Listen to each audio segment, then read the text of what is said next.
Do we have any more wishes to speak in opposition to the rezoning?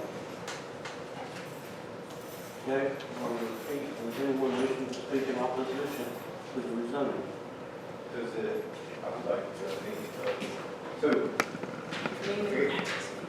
you kind of saw it, it's 1430 NC Highway 150, just at where the black circle crosses 150 there. So I just had a question about traffic, you know, already in this intersection, I think recently there have been several accidents in that intersection. So I was just, understand that there's been, and you mentioned it already, that there hasn't been a traffic study done, but I'm just curious about the additional traffic there. And also, if a proper water study has been performed to understand how that flow will affect the other areas there. I think the other medical facility just below there has a biofield underneath there, and there's concern that any additional runoff that gets down to that biofield could prevent how well that biofield works. So, I'm sorry, sir, where were you talking? So CUHB, that pump out there, I think there's a biofield down in that lower corner, and there's concern about how the water, if it runs off in that direction, could affect how that biofield works and operates for cleaning water from that other medical facility. Thank you. Gary, would you explain again what they're required to do to get the site plan? Do they have I'm to waiting do for Bill to say, yeah, the flow of water and how it's treated will have to be engineered. Their engineer will propose a design and our engineer will approve it. And it will have to flow with specific thresholds. Again, will be that requirement is a set requirement of the site plan approval. Not specific to the zoning, but is handled as part of the site plan approval and will be required. Precise thinking. I guess traffic though would affect that zoning traffic. And I know Bill is here. As we're in the public hearing, should I be responding to these comments? Typically, I would address them after the hearing is over and we're engaging in dialogue. Bill. Open hearing, however, I think you can address them with the caveat that they're not appropriate for decision. The accident, pardon? Sorry, they make people mad. So traffic can't be a part of the rezoning? Is that what- Not with our current ordinance, no. It's not an impact of it's not a germane to the decision of the zoning. I wonder if those accidents are from the traffic construction, or do you feel like? Well, they could be, but there's also been several in here recently. So the widening of the highway will increase the capacity of that intersection in that area quite a bit, and really will make it a safer situation for growth in that area. But again, I think That's not caution council. yeah. That is not in consideration for rezoning. Okay. All right, But let's thank you for that. stop it there. Sir, would you sign that side of the sheet I there? think I let it know. Okay, we'll get you to that, I didn't get you signed. Here. It's with their example, so that one is. Thank you. Okay, do we have anyone else wishing to speak in opposition to this rezoning? Okay, hearing no one, I'll close the, Rebuttal opportunity for the proponents? okay. No. No? No, we can consider those things. Okay. Close the public hearing, and Times have changed. we'll turn it over to the captain.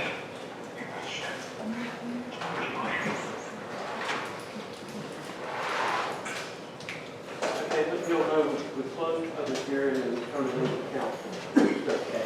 Bill, public hearing is closed, but you'll remain on the line and rest of the motion in the case. Yes,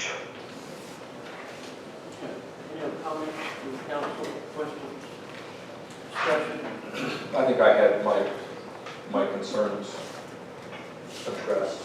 Not that I'm comfortable with them, but addressed. And I'm just having, excuse me, a question about, where will the, maybe I missed it earlier, but where will the septic be addressed? Will that be addressed at At the site plan At the phase, site. and that will have to be approved by Guilford County Environmental Health that we contracted. All right, thank you. Okay.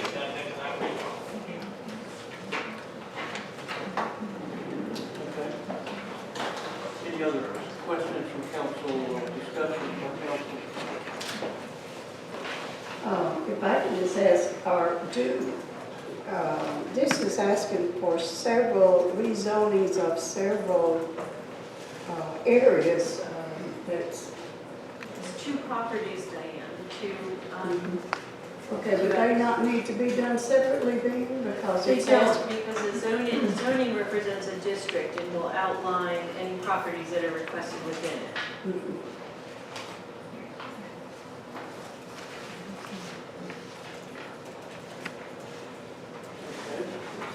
No other discussion, does the council have a motion?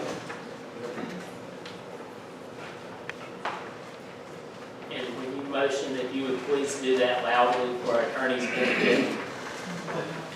Your third page of the staff report has some sample language.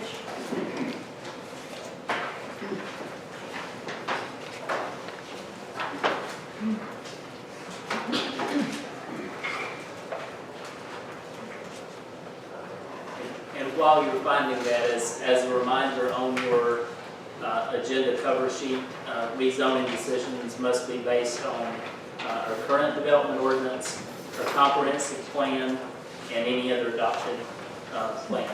And also there's a statement that has consistency with the plan and a public interest statement that's shown on that page.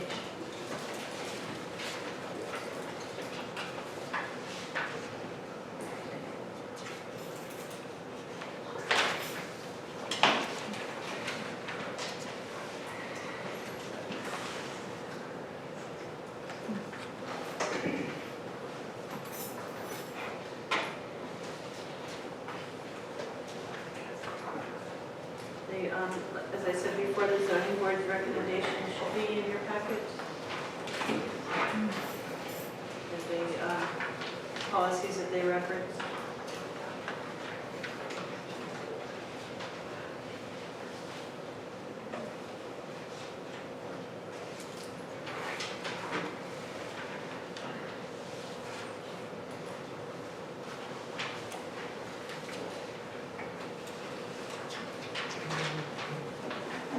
I'll bring this to the vote.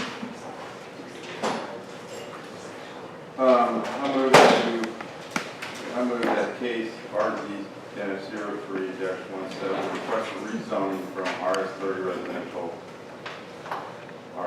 SR US 220 scenic corridor TCD-R town core residential to CU-LB conditional use light business district SRUS 220 scenic corridor TCD-M town core mixed use for approval with conditions proposed by the applicant. The request is consistent with the town's adopted comprehensive plan because it is appropriate limited commercial development and keeps with community character preservation as the way it's going to be built. And this approval is reasonable in the public interest because maintains or promotes the public health, safety, and general welfare because reasons related to the location, and because it is a dental or medical office, and that is in the best interest of the public. All right. Kind of stumbled with that. Yes, sir, it's a valid motion. Okay, motion by Mr. Roday, we have a second. I'll second. Second by Ms. Barnes. Further discussion? All in favor, raise your hands. Can't see. Yellow. All opposed? No. Okay, I'm voting to approve. Okay, Mr. tie vote, and the Mayor Brown voted to approve the rezoning. Okay. Thank you, That's it, Nick. right? We're within all. Okay. Thank you, Mr. Hill, we're going to disconnect. Thank you, sir. The next step will be for us to review a site plan. We discussed that before, we can continue the discussion. That's the good time of budget, 10 years. First time you voted with me.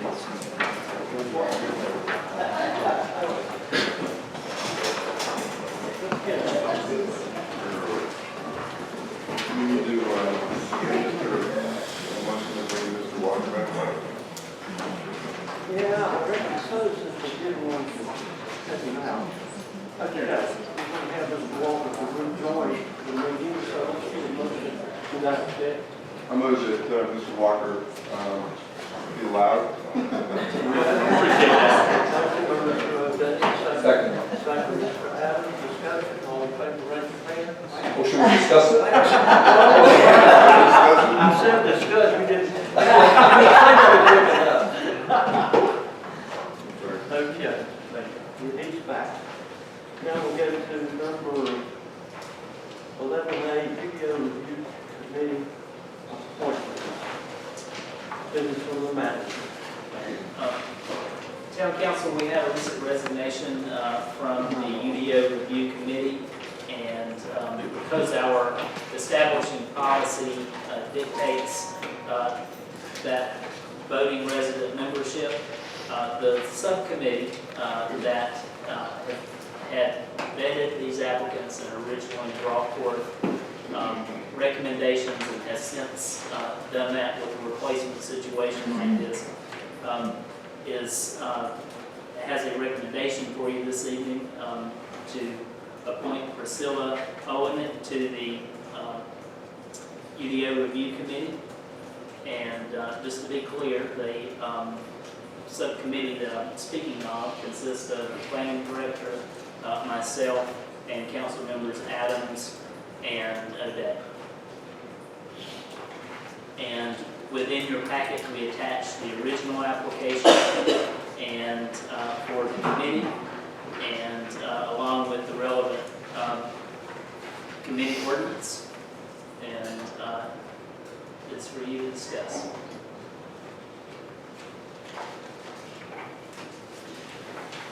I personally feel that Ms. Olnick will be an added value to the committee.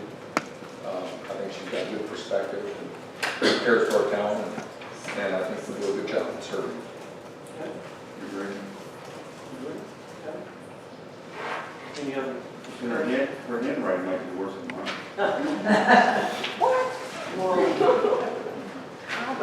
We don't come up with that. I don't agree with that. Having read some of my Being left-handed, I was straight up and down, and all of it. In fifth grade, my fifth grade teacher said, "You write like a girl." I've never forgiven her. I must say, I've read lots of doctor's writing, and it's very good, I can read it. So anyway, take issue with that, but other than that, okay. have All any other- kidding aside, sure, I'd like to recommend that we appoint Priscilla Olnick to fill the vacancy in the, excuse me.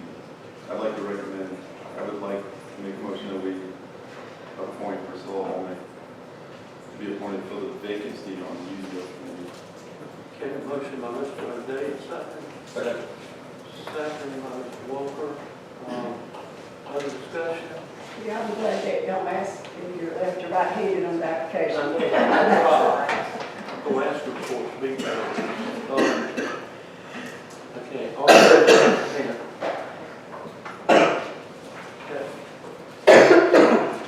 Okay, now we will go to business from mayor and council, considering the closed session minutes. And I have just a couple of things, if I could do that before we move to item 12. Okay. On the table this evening, if you'd like a copy of it, I had provided to the media today, and just for public consumption, a media release that just gives a little bit of progress report, if you will, on the UDO review committee while we're talking about that. Also mentions the water study and just how the town continues to stay focused on our comprehensive plan. And if you would like a copy of that, it's on the table, but it's also on our website, easy to find. Within my report, a few things with our athletic park, northern parking lot. That construction is wide open now to make room for more parking for our master plan.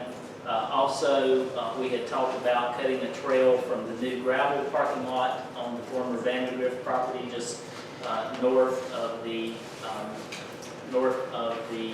amphitheater area and accessed off of Maderas Drive. We have since, last time we met, cut a trail from that gravel parking lot through to the amphitheater area with the intention there of having closer parking for our events at the amphitheater, and also that will serve as a future trailhead for the ANY Greenway. And we still are finishing some details of that, but that will be available for public use.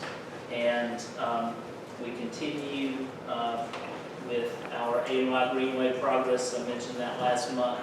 We'll be having Stuart before council and the public with a report on the design and engineering for that very soon. And that's all I have this evening. Okay. Go on to the other thing.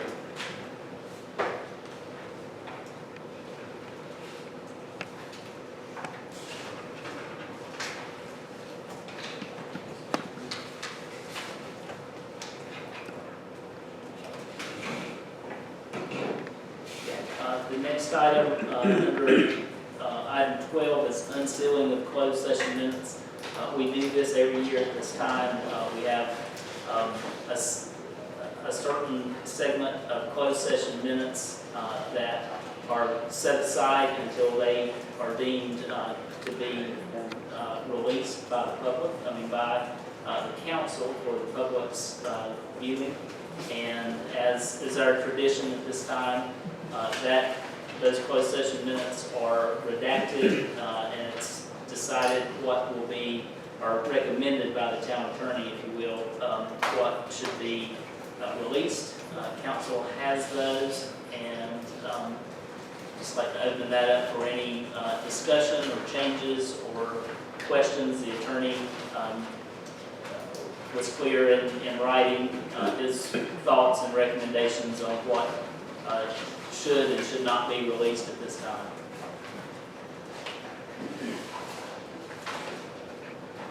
Any discussion on the closed session minutes?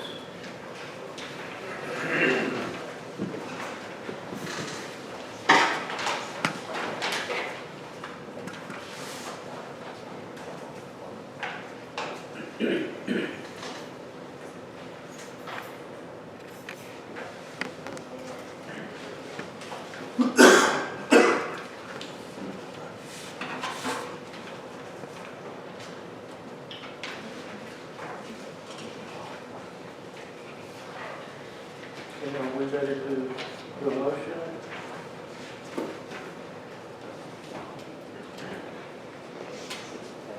Motion accepting sealed. Is that what you're asking here? A motion to unseal Oh. the minutes.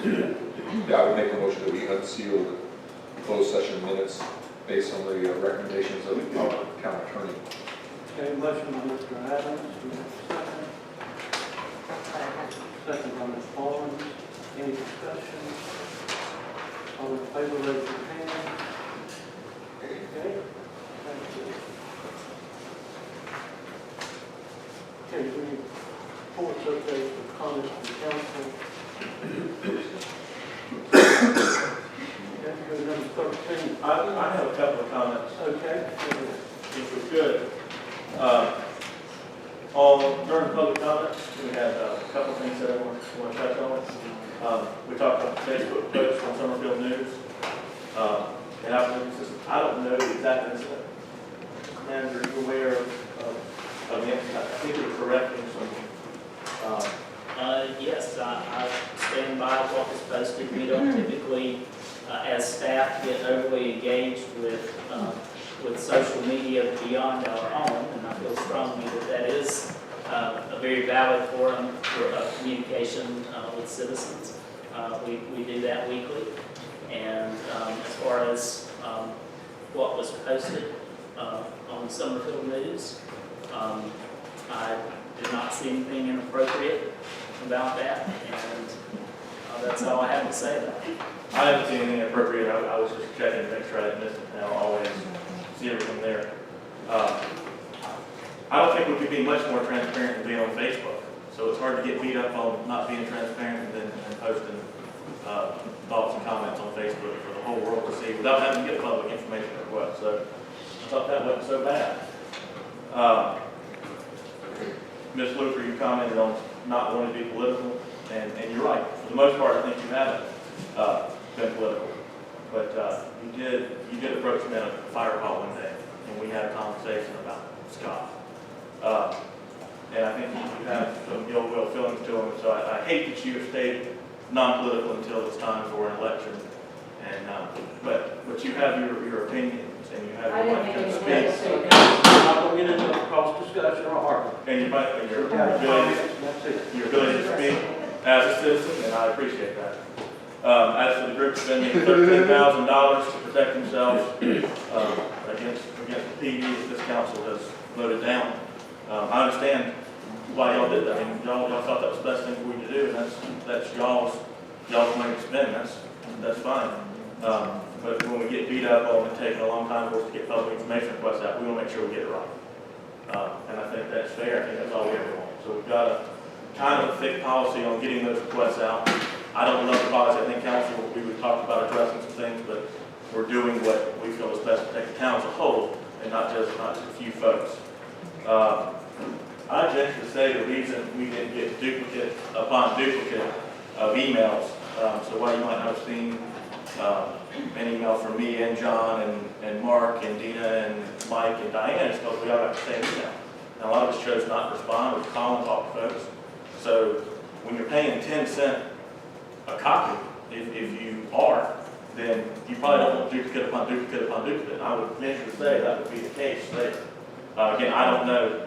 I've got time to usually read one email once and not dig through them. And that's really part of the problem of reading just parts and pieces of an email. And we got excerpts. I think there's probably a bigger picture there, and I wish we would have had emails we could have read it all and kind of maybe found out the whole thing. The water meeting with the Timmons group, Mr. Manager, how did the Timmons group want that meeting handled? Their intention with that meeting was really for staff to provide them information. And I reported this to the Northwest Observer in answering some questions about it. We clearly have a scope in relation to the water meeting. We had a kickoff meeting with all the jurisdictions. The intention by Timmons Group, again, was to meet with each jurisdiction, preferably staff, and to give them input and information. And as I had stated to the paper, each jurisdiction handled that a little bit differently. We went first. We did exactly what I would do again today. We, as a town, have very much heard a lot of citizen input, going back to plan development discussions about water. And we don't feel like we're in the dark about what the pulse of the community is related to water, the needs. We have a comprehensive plan that very much addresses policy areas and agenda items. And this feasibility study and participating in it with Guilford County, Oak Ridge, and Stokesdale is exactly what the comp plan calls for in both a policy area and an action item related to water. And we are following the scope of the proposal of the feasibility study. Those results should be available around February to March at the beginning of the year. And we're going to keep on doing the work with them. How did the county Okay. The county met, it was the county manager, a single commissioner met with tenants. Referendum rules, it was referenced, have a referendum to purchase property or other things. We can only vote on, we can only have a referendum in 2 cases, like to elect council members as regular vote. And also tax increase, raise of property tax, that kind of thing, we can't vote on. I don't know those rules were reviewed. There are different times when we could have a referendum. I guess the bigger question there is that commonly, a common approach when a town is considering purchasing property. Whenever the town has any property discussion, we use the appropriate closed session statute. Those conversations are in closed session just as the law allows, so as not to frustrate the process. And then as soon as we come to terms with the property, we immediately announce and deal with that publicly in open session. That's the way our statutes set up those kind of conversations. It's what we do. It's what other towns do. We're not special in that way. So Don Wright from the Board of Elections said that in the Q&A from Northwest Observer, that while certain issues you must allow voters to decide, such as whether the town will have an ABC store or other required special acts by the Institute General Assembly, he says that in most cases that body will not approve for towns, being the Board of Elections, to hold special votes. And he cited an example here when Charlotte was given approval for a referendum to decide whether they wanted to build a new Coliseum for Lawrence. But you have to get a special group from the General Assembly to have a vote on anything besides those few parameters they discussed. A meeting being canceled at 4 p.m. Maybe that was a zoning meeting? No, it was Might have been, I don't know, I'm not familiar with that. I know we canceled a zoning meeting for an advertising issue. I don't recall which meeting. Okay. we canceled. But when we cancel a meeting, what is our process? How do we let folks know? Because I know that people have sat here and greeted folks when we cancel meetings, they had a meeting canceled on staff or volunteers. What is our general Well, policy? we follow the open meeting law and notice process, but just out of courtesy to citizens, for instance, if we've advertised, if we have any reasonable expectation that people did not get the message that the meeting is canceled, we typically show up, we have an employee or two, sometimes a council member, show up and just let people know at the door so they at least have that extra measure of notification. That happened at the legislative town hall where the representatives were having a session. And that may have been the 4 o'clock meeting, I'm not sure, but. And the historical committee had a little time issue. I heard about, I saw something on Facebook in the world. What time is, for the record, what time does the historical committee generally meet? Their meetings lately have been at 6:30, and they know that they need to communicate that if there's any change to the meeting so that we can get that posted. Sounds good. But the minutes show 7. And Oh, the example of form-based code that was given, if I recall that email, that was a Charlotte code or a Chapelville code? Mike was asking about how a form-based code regulates development, and I used an example, I used that example because it had such a variety of densities to show you how exactly density could be regulated. A citizen had given us a form-based code example from the Ephesus Fordham District in Chapel Hill Okay, that's the one I recall. that included 7-story buildings and 16 units an acre density. So all of these examples there were examples, no matter what they are, it would be calibrated for Summerfield. That was not talked about being the Summerfield form-based. No. That was just to show. That was my recollection too. I just Yeah. wanted to verify that. And Mike was especially interested when he was asking about Article 4 and the way zoning is regulated in a form-based code. So that's really one of the reasons we kind of backed up and went with the UDO committee to get the rules set in stone. That's the main reason I think council voted to do that, and why we did that. Yeah, and use the Ephesus Board of District code any more than 8 unit an acre from some other unlike town. I understand. I had a citizen call me and ask me about taxes and a water system. And I relayed to him that, to my understanding, a water system has to be self-supporting. Is that accurate? Is that state law? It's a state statute. I've heard several people bounce around the idea that if a town, Summerfield or any other town ever had water and sewer, that would make your taxes go up, and that's against the law. No, not one penny of public funds, of taxpayer money can be used to support a water system. Only the water bills water and sewer bills that would be paid by the people that use it would support that system. So if Summerfield or any other town in North Carolina ever had water and sewer, it would never raise your taxes, it would never increase anything, it would have nothing to do with taxpayer money. It would only be supported by the people who pay for their water and sewer. That's the state statute, that's law. Because those are user fees and set up in a separate enterprise fund. It's a separate, it has to be kept in a complete separate fund altogether. What's the statute? I don't know it by heart, but I was the finance officer for the town of Madison and for 4 years, and I'm 100% sure that that's the law. And Because that's how Stokes has that issue now, which is why they have trouble with the water system. they cannot use taxpayer money Right. to do anything with the water system at all. No, it has That's to, water and my sewer understanding. fund has to be fully self-supported on its own. See, that's right. I know you know what you're talking about. So it was also said that mobility is the number one reason we live here in Summerfield. That might be true for that individual, but I live here because I love Summerfield. So do I, and I think most people love Summerfield. That's part of the people why they're me. It's unfair to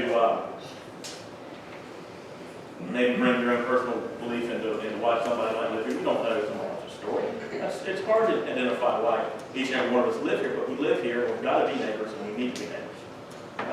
As for Don being owed an apology, I really don't think so. Don, you were a little bit of an agitator. The council deliberated. It was a hard decision. It was a very hard decision for me. I was on that Parks and Rec committee that talked about it. We'll get to it. It was negative. It was extremely hard for me. I wish it could have played out better. I truly do. But we can't keep living in the past. As for the voicemail that Dwayne played, that was me when I was in high school. I know that it's a point of contention, but there's no reason to hide behind anything. I know that people that talk to them know it. I was on the Summerfield Youth Council, extremely involved in the county, and there was a small faction